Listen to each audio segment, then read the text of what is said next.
All right, everyone, and welcome to the Reframe, episode 1.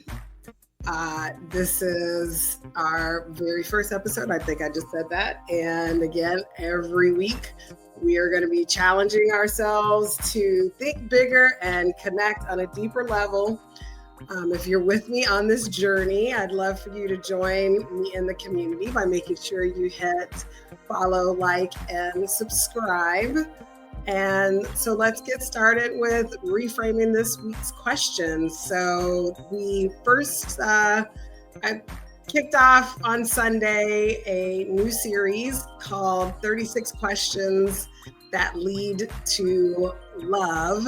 And I'm so happy. My mom happened to be in town, so she agreed to come help me do this first episode. And so I am very happy to welcome Miss Lynn Marshall Linnemeier, my mom, my very first teacher.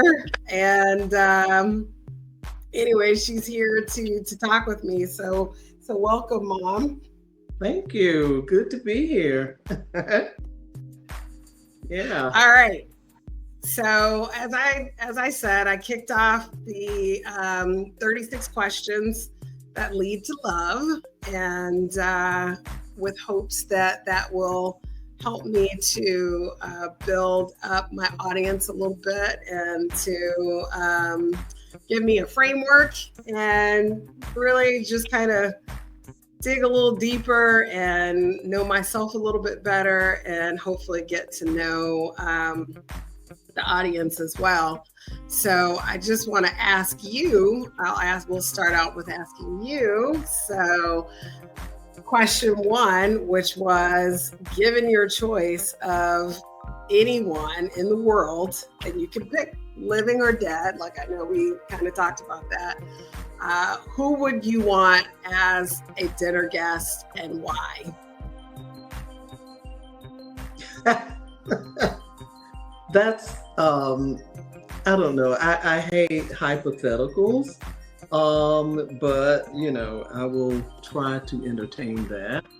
I think probably first, I think I probably have to go back into the dead zone and pick up a few bodies from there, like my mom and dad and a few relatives. Living is a whole different question.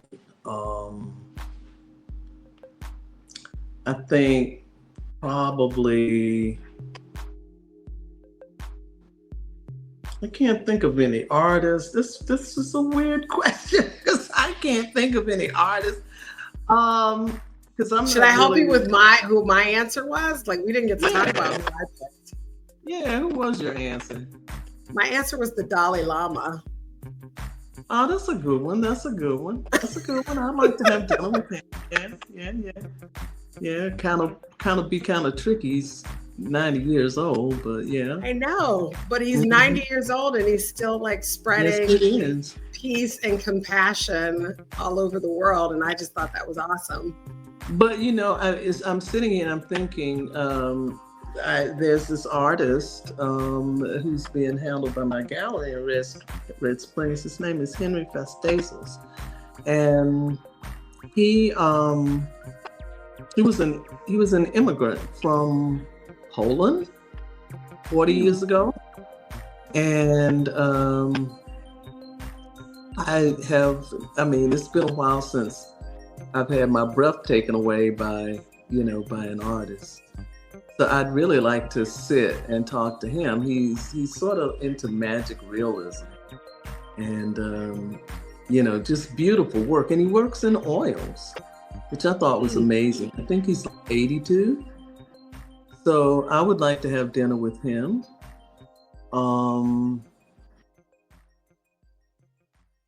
I was going to say Oprah Winfrey, but not necessarily. You get Fopra. You got Fopra as your daughter. Just kidding. Okay. Let me see. Alice Walker, who I've met before, I but was I gonna would say you really, already know her, yeah, I don't know her. I've met her, but I would love right? to, sit and have a conversation with her about, her career, her writings, and all of that stuff.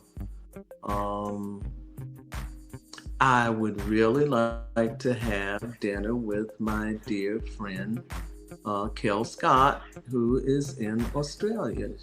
And I would Mm, love to have dinner with her and Mayumi. Think about it.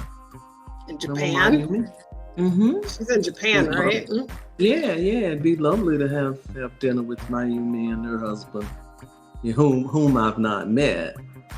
Um, yeah, so now that I'm going around, I could really trek across town and have dinner with my best friend from school, Jackie Scarborough. I mean, there's so many, things that you could do. I mean, just I don't know. Yeah, it's whether here or there. I mean, there are people in Red Springs I'd like to have dinner with. My friends Sandra and Donna. I could invite them over. So yeah. I think for me, my second pick was Michelle and Barack Obama, Oh because I just yeah, think they'd yeah. be really cool people to hang out Yeah, with. yeah, yeah. I think I'm being a little bit more practical about, things that'll probably happen. I don't know. It could, but yeah, Well, that but would be cool. As we that's the think whole about thing. It's famous like people. if you could do it with anybody, like Yeah, who yeah, would we you think about pick? famous people, but I'm just thinking about, just my close friends around me that I don't see very often, because of distance. And while, I think it's wonderful to, um, have fun with famous people, I'm just thinking I would, like the other night when I went out with Debbie, I mean, that was just amazing. We hadn't had dinner in, oh boy, so very long. And, we had a lot to talk about. Yeah. So it was good to meet with her and to share with her, my journey and and for us to catch up. I got to go through her garden and we're avid gardeners. So, I got to go through that and, it was really wonderful. It made my day. We had wonderful sushi at a beautiful restaurant and, it was the kind of thing that made my day. So I think, as I, kind of processed it, I think, the logical thing for me to do would be to start, with friends that are close and, I mean, I'm getting up in age, so, I don't know if I will see some of my close friends again. So I have to start there. Yeah, but yeah, Michelle, I mean, I think a lot of people, I would love to meet, oh God, Ocasio, Cortez. AOC. Yeah, AOC, Oh yeah, Ocasio Cortez. that would be fun. Yeah, She seems I'd like love. she would be a very I don't want to say entertaining, very interesting Well, dinner date. she's so very knowledgeable. Mm-hmm. When I think of her as, a person who knows government inside and out, as well as knowing what it's like to just be a regular person. Yeah, so politically, I would love to meet her. Rashida Tlaib. I mean, there are a lot of, oh my goodness, yeah. So there are a lot of politicians that I would like to meet. Yeah. All right, so the beautiful artwork that is featured behind you Mm-hmm. That was featured in my other video.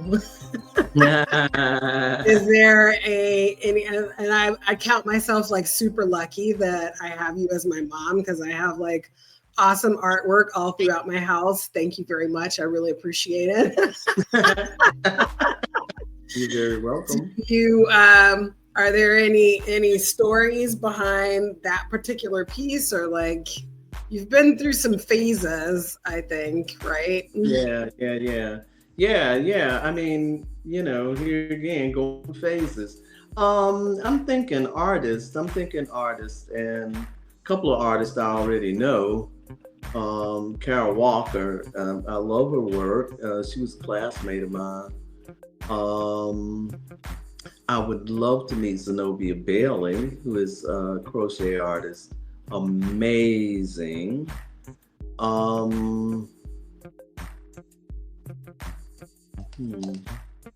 but they're all well and good. I'm talking about you. Oh, me? Oh. You're always so modest. Like, who, me? Who, me, what? I know. I've been accused of modesty by more than one person. That piece, I don't remember much about that piece, but I can tell you about the artwork. I sort of split, went through a split personality kind of thing, I guess, and I didn't go from figurative to abstract. I just transitioned into it, I guess. And found a different way to tell stories. So I know the name of the painting is Dancing La Sola Sola. And if I go back, I think I was at my sister's house, and I remember dancing, because I often dance when I'm working. And I remember dancing as I was working on this piece, and I named it Dancing La Sola Sola. I was trying to get something between the sun and soul, like you warm your soul, which is why the colors are so bright. And we will say that painting is, well, it's for sale, but I don't want to tell you. If anybody's interested. Not that I want to give you such a beautiful piece, but it is for sale, just saying. Right, yeah. I mean, really, they're all for sale. Yeah. So I have a show that's opening tomorrow night at Chastain. It's called Memento Mori, which is death. It's about remembering death. And so I've got a couple of pieces in there. It's good to be back in Atlanta. I'm happy that you're back in Atlanta. It's good. I'm still not liking the traffic, but I've learned to put my patience in my pocket, so I'm doing a little bit better whenever I go out. My Pollyanna view on traffic is any place that I want to be is gonna have traffic. Oh yeah. And I had to learn how to put my patience in my pocket. It works, except when people do stupid things, and then I run out of patience and I start shouting at people, and I understand that no one can hear me, but it's okay. It feels good to let loose in your car. Right. I've been practicing pause. What a pleasure. Thank you the opportunity to not be reactive when people cut me off. Well, my thing is, if I put my patience in my pocket, right, I can just whip it out whenever I need it. So, if somebody does something stupid, I remind myself, your patience is in your pocket. So, I'm sitting there gritting my teeth, but So your patience is in your pocket and you can pull it out whenever you need it? Yeah. I was talking to a girl at the bank in Red Springs, and she was trying to do a transaction, and she was like, "Oh, I'm so sorry. And I said, "It's no problem. I put my patience in my pocket whenever I leave my house. If I know I'm going to the store, I put my patience in my pocket.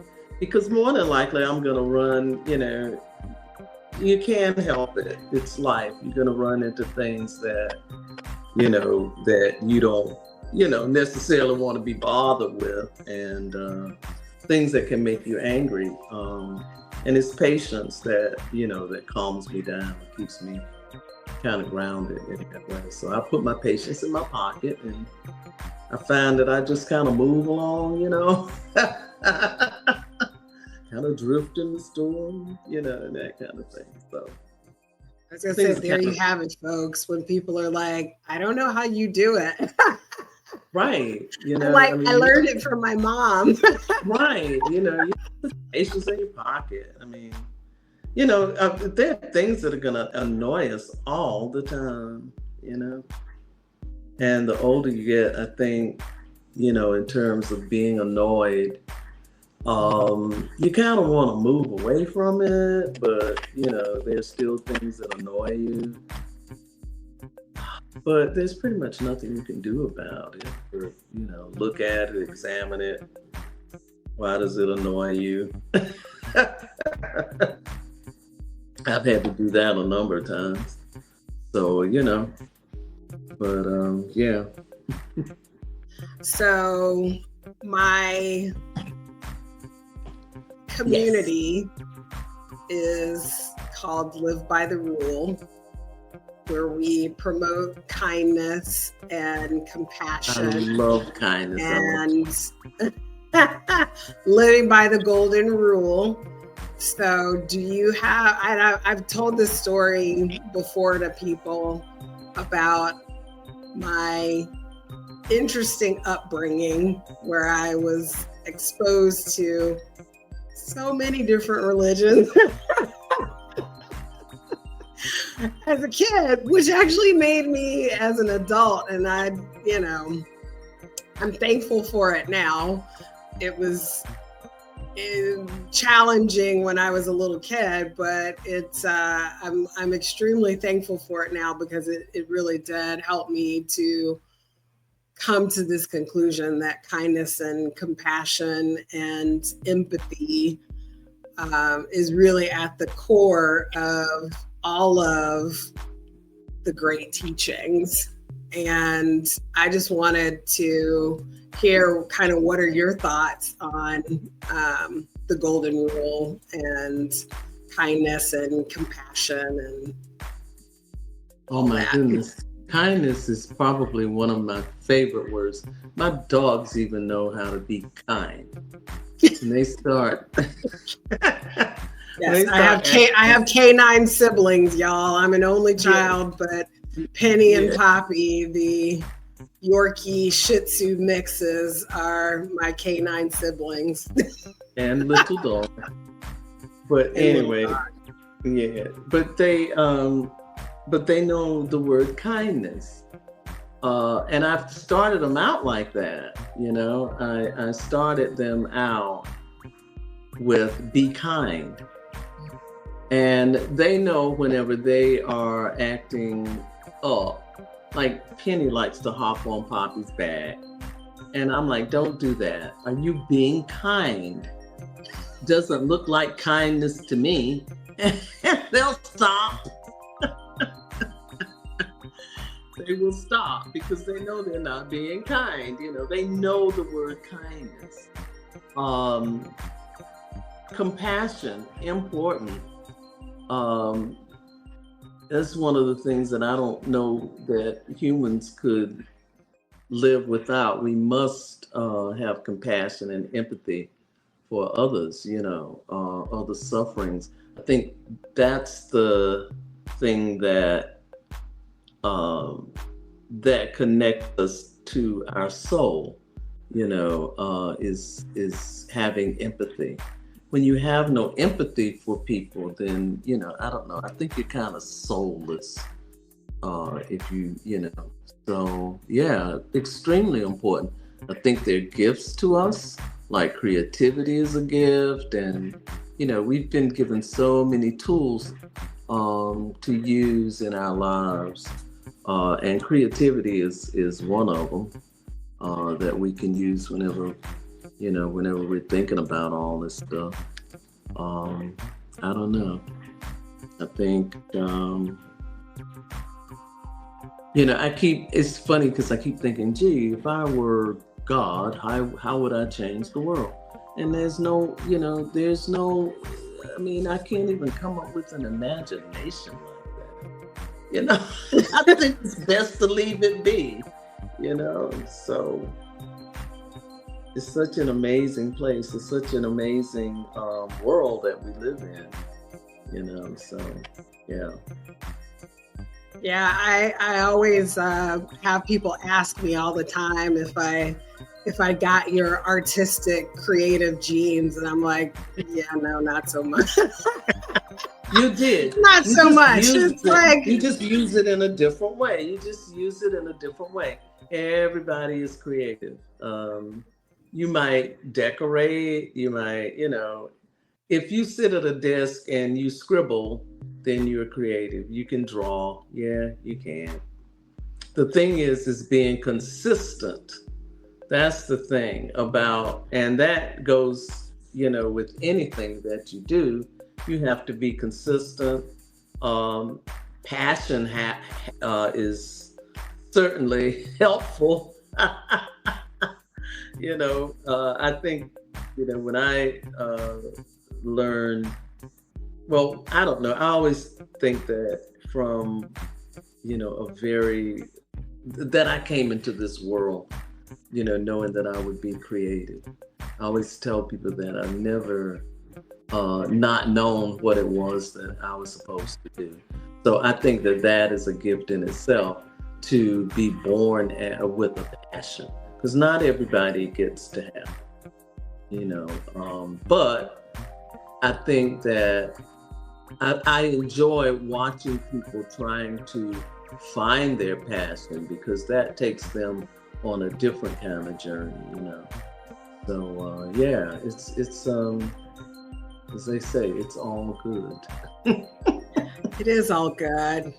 I say that a lot, and sometimes I feel like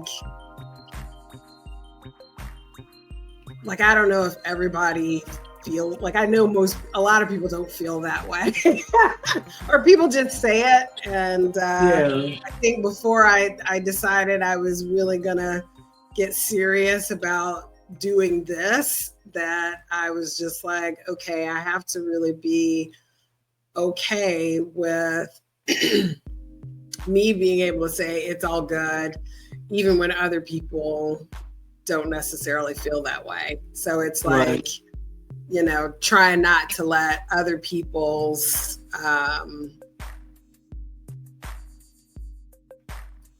what other people are experiencing, and not that that means I'm not empathetic to them or caring about their feelings and their suffering, but it really is about trying to still, even in the midst of being surrounded with, knowing that there are so many people that are struggling, it's like there are still so many things that we have to be thankful for.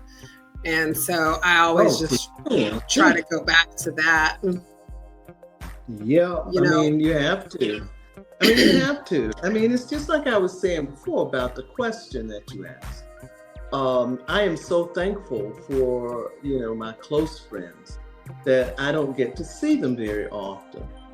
So, I love Michelle and Barack and all of them, but, I also love my close friends. And, I think that, I don't know, that's something that I know that's meaningful to me. So, yeah. It's all good. It is all good.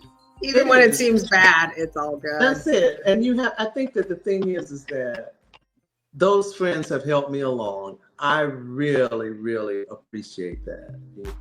I really appreciate that. And it's all good means that we have to, as human beings, continue to push forward with whatever our goals and dreams and aspirations are, I know a lot of elders, as a matter of fact, me as an elder, I was so afraid that I would not have dreams about the future. So, I think that it's important to have a space to go, have a goal, have, a, yeah, even if something seems like it's impossible, it is possible, so yeah. So we used to listen to, like I work from home now, so I'm not in the car as much, but I always like the Pitbull satellite radio station. Right, okay. And he has his little Pitbull isms. And one of them is where he's like, it's not impossible, it's I'm possible. It's like, yes. That's it. Yeah, that reminds me of that movie with Sally Fields in it, impossible, yeah. Doris, I think was the name of it, something about Doris. Oh, yeah. I was gonna say, I don't know movies very well. Right. Much to the irritation of everyone in my life. I'm not a movie person. Yeah. So you very modestly did not really go into your artwork too much, but you have actually shown your work in lots of places. So what's the most well-known place that you've shown your artwork? Like the biggest? Probably when I started out, when I was really, really young. And one of the first shows that I had was at the Smithsonian. It was a group show, and then the Pennsylvania Academy of the Fine Arts. That was good. And they actually bought a print. And where else? Tandania National Aboriginal Cultural Center. That was another place. The High Museum of Art in Atlanta also has some of my works. Yeah. And you have stuff on display at Hartsfield, right? Yeah. The international terminal. Yes, there's there, and that's some of those prints were made, when I went to South Africa and places like that. Then there's public artwork. So the installation on Freedom Parkway was probably one of the bigger commissions that I've had. Also Wolf Creek Library in Atlanta. Yeah. So. And you have stuff for you still selling stuff now? Of course I'm still selling stuff. What? And not everything is public works installations, right? No. I do smaller pieces, and I'm about to start teaching classes in Red Springs. So I'm really excited about that and putting those classes together, because I think that right now everybody's so focused on AI that some of us analog kind of people would like to just sit and use our hands and think. So I'm gonna teach classes, no AI. We're not doing AI. We'll leave it. Yeah, it's not that I'm opposed to it. I was gonna say, you say that, and you're probably more tech savvy than I am. Yeah, no, I'm not opposed to it, but I just think, I had to figure out what was wrong with my eyes. It's like I stay on the computer so much, that I'm going blind. It's like I get up and my eyes are like. So I had to, just learn how to stop and look away from the computer, and so I'm working on those kinds of things. When you get older, it's not so. Your eyes are tired, and so I gotta take care of that. Get me some glasses with filters on them and stuff like that. But yeah, I think AI and all that stuff is gonna be an amazing tool in the future. I think that kids are being trained right now. Old people can sit back and grumble about it, but it's not gonna, it's not gonna stop the technology from happening. It's gonna happen, whether you like it or not. So I use it for some things, and it's an amazing tool. I think that people can become a little bit too dependent on it. But other than that, I think it's an amazing tool. So, I mean, I was talking to a friend the other day, it's like, wow, think about how, we came along with old, with typewriters and, that thing, that Mag Card 10 was the first kind of computer I ever worked on. That thing sounded like something off of Fred Flintstone. Card in, and it was jump, and then it would spit the card back out, and you would put it in a little file, but you still had all your documents on that little card. So the card was like a disc, and right, that was your disc. It was a floppy card. And we went from that to AT&T, and then you had DOS, and then you had to figure out, it was a mess. And, to see people come, to see the technology come from there to now is just amazing. I mean, it is just amazing, and it's happening so fast. Yeah, that's the thing I'm starting to believe. It's like, at some point, the technology is going to evolve to a point where people aren't going to have any excuse, right, as to their limitations. And so it's going to force them to really kind of have to deal with themselves. And so I think it's a big reason why there's such a big push for people to understand and kind of reconcile with their, mental health. And it's like, at some point the technology is going to do everything for you. So then you're going to have to figure out kind of what you are all about, I mean, a lot of the tasks, right, that take up a lot of our time. Kind of wrapping your head around, who you are and what you're all about, and that kind of thing. That's what we're going to be spending our time on, especially when AI comes and takes all our jobs away. I'm just kidding. So kidding.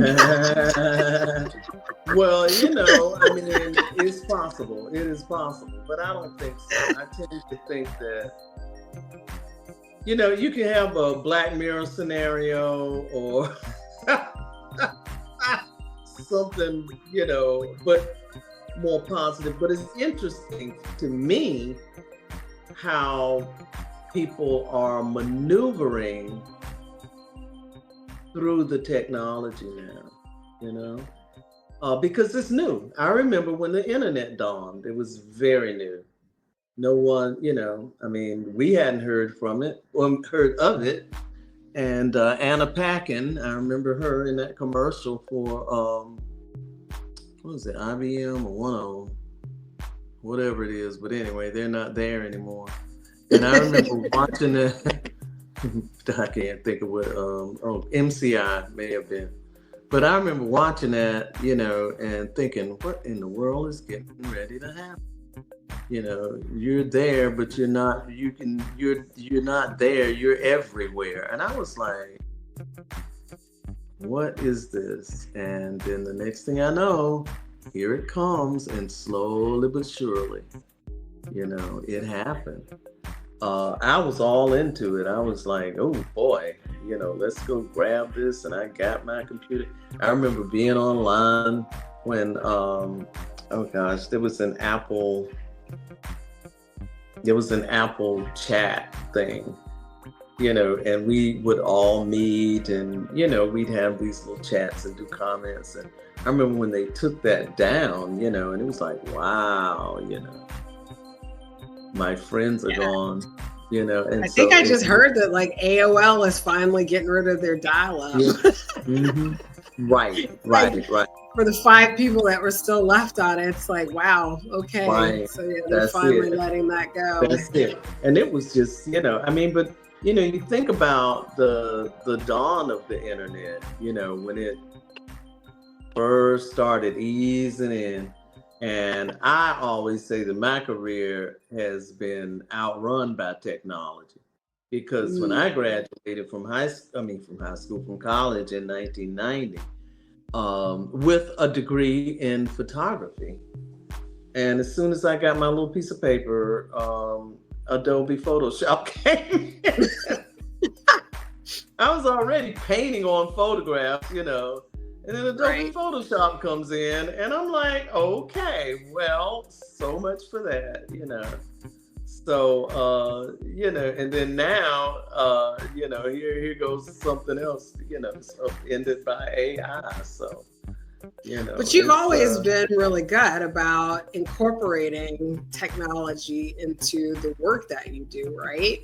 Yeah, well, you have to, I think it's important to explore that. And I think it's important to share that, especially with students.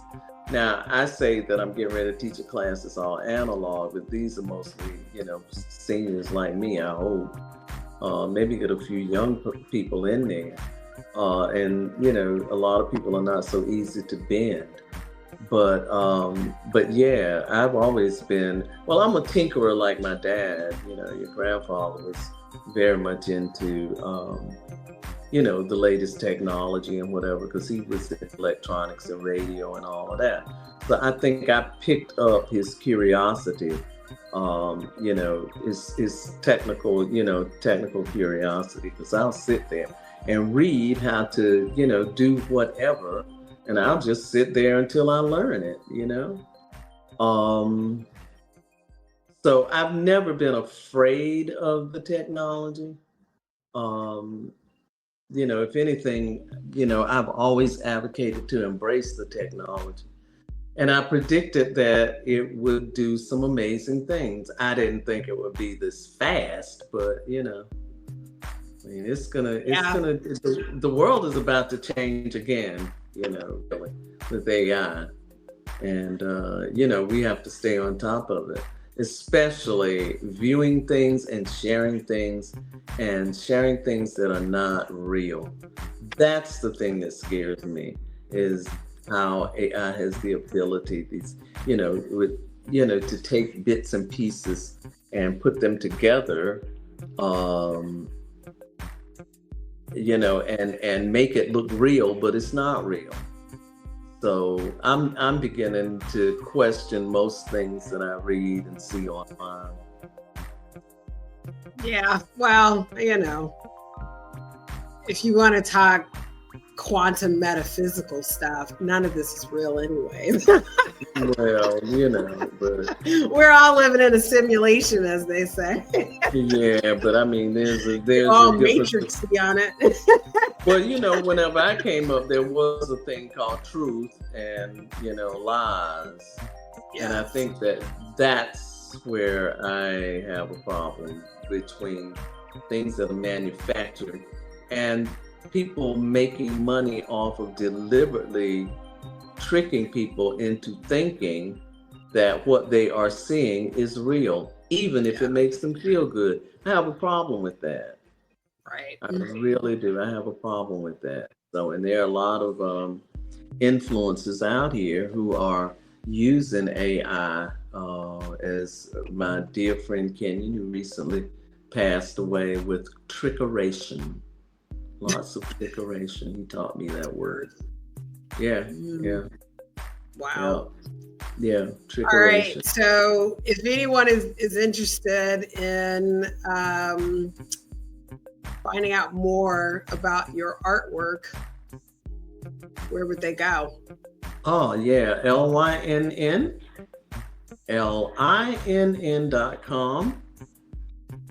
I'm on Facebook. Lynn Linnemeier. Good luck spelling that. LYNNLINNENEMEIER. and I'm on Facebook and I had to. Instagram. I learned how to spell your last name when you married my stepdad by like singing it. It was like Linnemeier.